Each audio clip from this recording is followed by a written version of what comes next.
Сәлем оқушылар, бұл физиканың ең бірінші видеосында вектор және халықаралық стандарттар жүйесі туралы өтетін боламыз. Вектор екеуі де физиканың ең бастапқы, ең фундаменталды тақырыптарының бірі. Сонымен вектор деген не?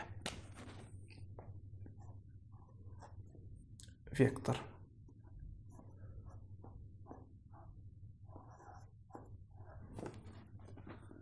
Вектор дегеніміз жай ғана бағыт. Ағылшыншадан отырған кезде бағыт деген мағына береді. Сіз математикадан да қарап көрген боларсыздар. Векторды жай ғана мынадай бір сәуле сияқты қылып көрсетеді. Мысалы, бұл А вектор деп алайық, және векторды мына жерде мен А вектор деп көрсетіп тұрмын.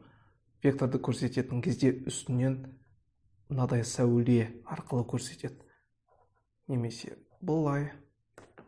Бірақ векторды көрсететін кезде жай ғана сызықпен көрсете алмаймыз, өйткені мына бір сызық бұл басқа мәнді береді. Бұл математикада орташа өлшем немесе бір мән бар, сол мәнді береді. Сондықтан біз бұлай ала алмаймыз.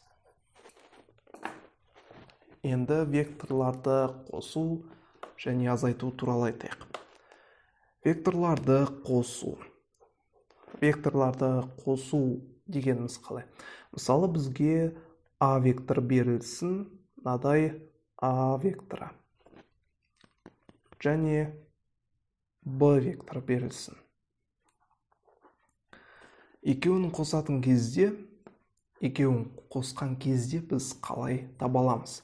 Екеуінің қосындысын жай ғана А векторын алып сызамыз. Мысалы, мынау А векторы. Сыздық. Мына Б векторын табанын, мына жер табан деп айтамыз, мына жердің басы деп айтамыз. Мына табанын А векторының басына жалғаймыз, ұштастырамыз.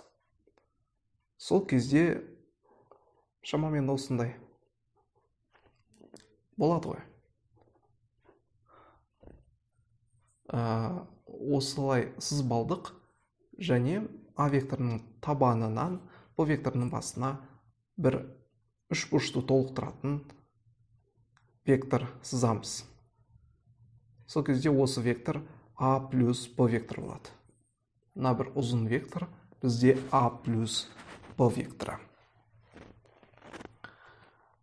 Бұл стандартты әдіс, барлық кезде осылай тез-тез тауып алуға болады. Болмаса параллелограмм деген әдіс бар. Параллелограмм әдісі бойынша қалай табамыз? Мысалы, мынау А деген вектор, қайтадан және Б деген вектор. Параллелограмм әдісі бойынша бұл кезде екеуінің табандарын ұштастырамыз. Табан басына емес, екі табанды ұштастырамыз. Сол кезде шамамен мынадай болады. Дұрыс қой.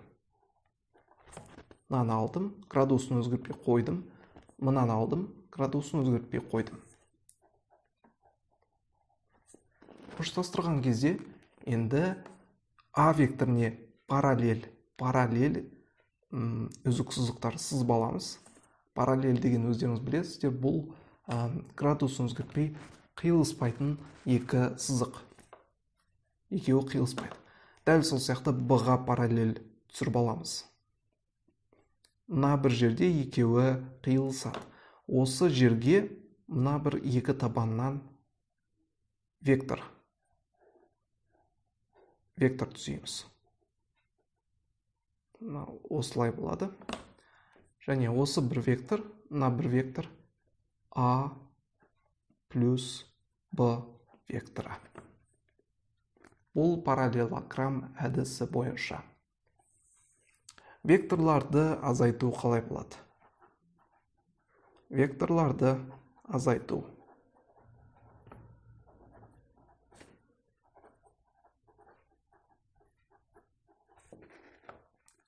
Векторларды азайту үшін бірінші мына нәрсені ұғып алуымыз керек.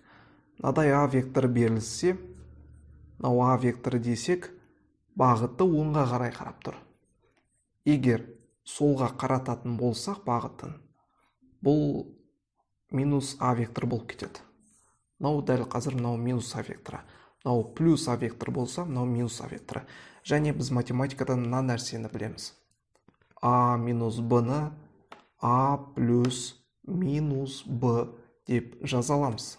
Дәл сол сияқты сәйкесінше векторларды да А вектор минус Б вектор, екеуінің айырмасы А векторы қосылған Б векторының керісіншесіне қарама-қарсысына тең. Енді мысалдан көрейік.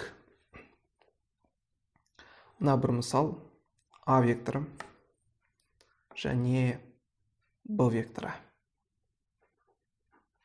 Екеуінің айырмасы қалай болады? А векторы Б векторының қарама-қарсысы, Б векторы қарама-қарсысы төбеге қарайды. Мынау минус Б векторы. Төбеге қаратамыз. Жай ғана қоса саламыз. Стандартты әдіс бойынша. Сол кезде мына бір вектор бұл А минус Б вектор болады.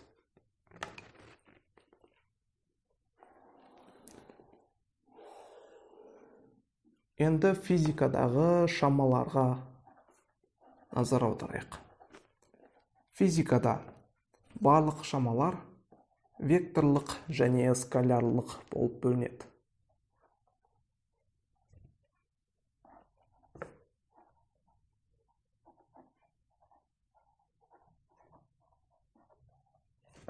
Векторлық және скалярлық.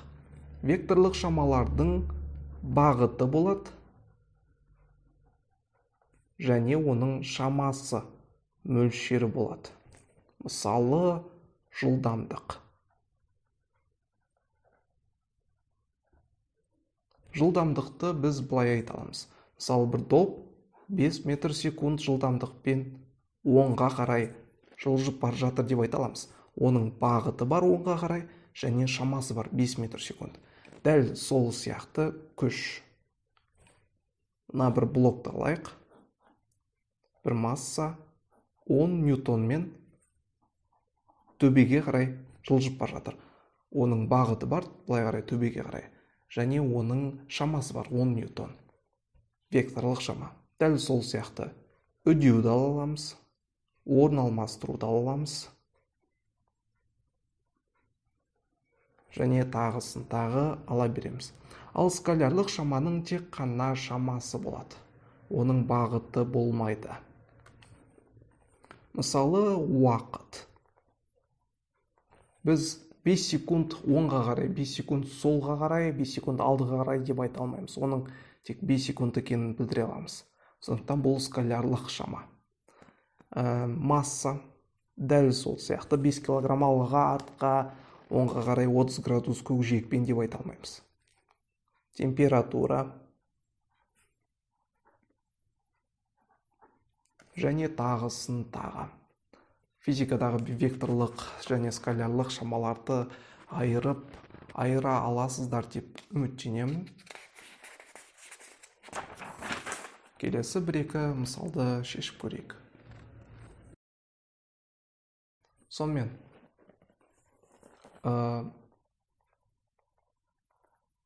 мынандай F күш берілсін және назар аударуыңыз керек, кез келген көкжиекке градус бойлай лақтырылған бір вектор болса, оның міндетті түрде X компоненті мен Y компоненті болады. А вектор болса, оның AX деген компоненті болады және AY деген компоненттер болады. Дәл сол сияқты мына бір F деген күштің FX деген және FY деген компоненті бар екен. Мына жерде бір альфа, бір градус бойлай бір F деген күш болсын. Бізге берілген Fx 300 ньютон дейді. Fy бізде 400 ньютон дейді. Бізге F-ті тапсын деп беріліп тұр. f-ті қалай табамыз? Мынау жай ғана параллелограмм методы бойынша жасап алынған. Мына жерге кетіп тұр. Біз оны өзімізге ыңғайлырақ қылып былай сыза аламыз ғой. Мен жай ғана fy-ды мына жерге алып келдім. Мынау бізде f векторы, мынау fx векторы, мынау fy векторы. Мына вектор. Сол кезде бізде тік үшбұрыш пайда болды. Пифагор бойынша үшбұрышта, тік үшбұрышта а, б, с болса, с квадрат тең а квадрат плюс б квадрат. Сәйкесінше с бұл а квадрат плюс б квадратқа тең. Сонымен бізде а fx, с бұл f, а fx, b fy. Сонымен fx 300 ньютон, fy 400 ньютон. Сол кезде шешетін болсақ, біздің f-іміз 500 ньютонға тең екен. Тағы бір есепті қарайық. Бір доп болсын. 30 градус бойлай v бастапқы жылдамдықпен кетіп бара жатсын, тебілсін. Оның алдында айтқанымыздай, оның x компоненті болады, оның y компоненті болады. Енді v0 10 метр секунд деп берілсін. v0 деген менде бастапқы жылдамдық.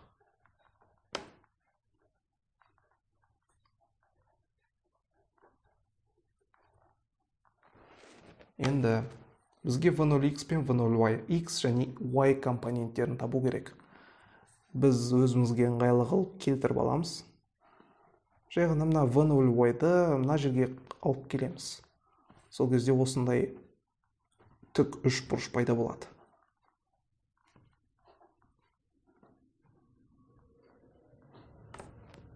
Мына жерде альфамыз бар, мына 30 градус, v0-іміз белгілі. Енді бізге синус, косинус қалай табатыны керек болады. Мынау альфа болса, мынау а, мынау б болса, мынау с болса, біз білеміз, синус альфа ол қарама-қарсы б бөлінген гипотенуза б бөлу с-ға тең. Косинус альфа көршісі а бөлінген гипотенуза с-ға тең. Бізде а, б, с сәйкесінше v0x, v0y және v0 альфамыз берілген 30 градус. б мына жерден шығарып аламыз. б бұл с синус альфа. Мына жерде а бұл с косинус альфа. Мына жерде көбейту.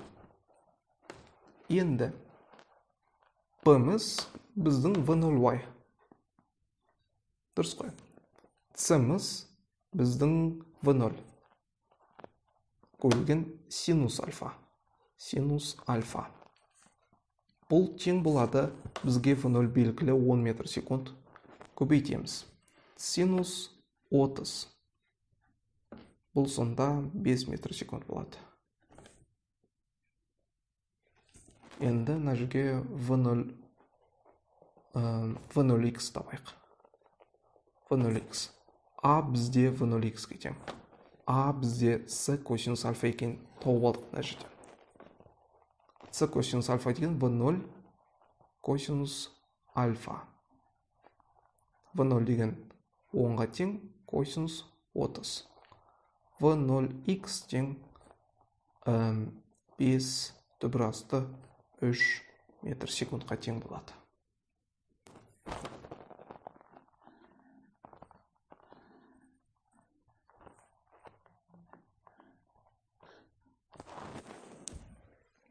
Екі мәнді де таптық.